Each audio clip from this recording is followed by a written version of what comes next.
Hello, my name is Alyssa Duchesne, and this is a presentation to new caregivers at a child care facility for children with failure to thrive as a result of child neglect and poverty.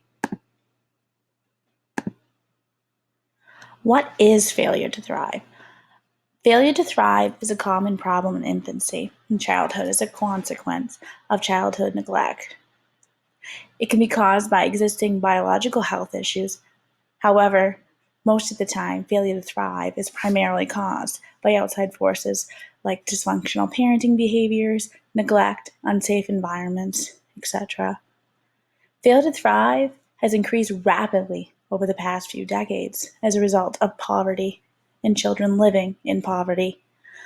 Failure to thrive shows increased rates of children with decreased physical growth, developmental delays, respiratory issues, and many other serious health conditions. Children who are at greatest risk of failure to thrive are those that are living in poverty. This photo that I have presented is my nephew, whom I fostered.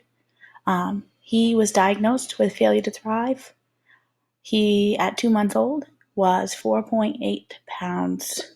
He was living in poverty and neglect, and his biological parents showed many symptoms that caregivers show when taking care of a new child living in poverty. How does failure to thrive relate to neglect and poverty? Those that are living in poverty with failure to thrive show the greatest risk. Caregivers have less access to nutritional food or any food at all.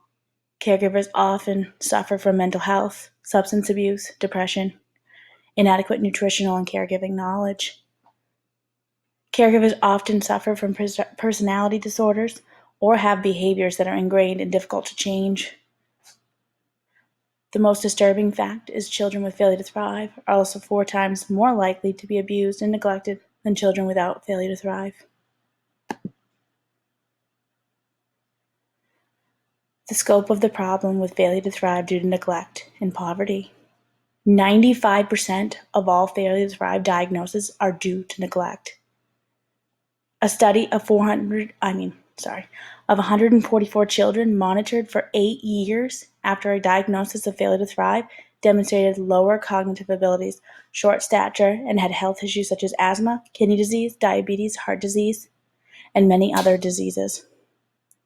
My nephew, whom is now currently my son, shows asthma, will show hypothyroidism, and he may show lower cognitive abilities. He also has a short stature. He has been cured of failure to thrive. However, children can go back and forth once they have had the original diagnosis of failure to thrive. Those first 9 months in the womb and the first few months outside of the womb are critical. Looking at the children who are diagnosed with failure to thrive due to neglect in 2000, only 5 to 10% of these cases are followed by child protection services.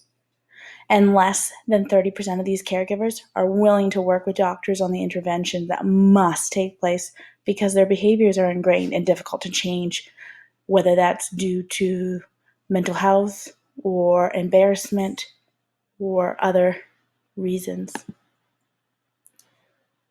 What can I do as a caregiver at a facility? Provide families with resources for nutritional and caregiving knowledge. Provide families with knowledge of where to gain resources for food, mental health support, counseling, and career support. And know the signs of failure to thrive. Low stature, wants to sleep all the time, parents do not have access to food, may have an unsafe environment for their child, may suffer from substance abuse or mental health disorders, and mainly just living in poverty. Know the signs of indicating a high risk of abuse in families that consistently fail to adhere to the recommended interventions or are unable to maintain a safe environment for their child. And most importantly, know mandated reporting procedures.